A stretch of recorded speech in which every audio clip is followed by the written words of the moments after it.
Okay, I am wearing a mask, so my voice might be a little different, and I have been wearing a mask since I started doing this.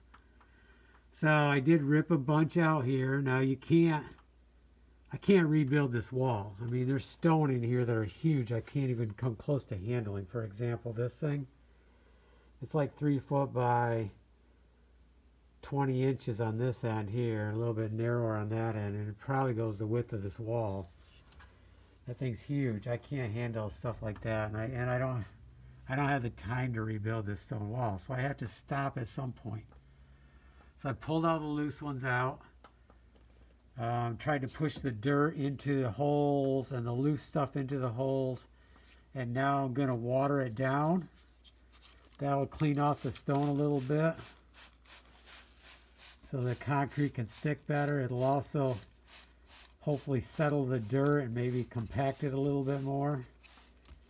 And then I'm going to start concreting and putting stone in.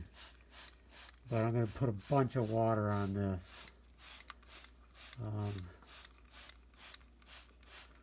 Quite a bit, and then I'll use it while I'm doing it too. So I do have some stone here to use that I pulled out.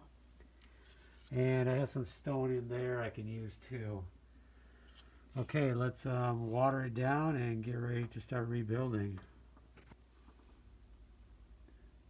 It doesn't look good now, but we can make it look a lot better and still be solid.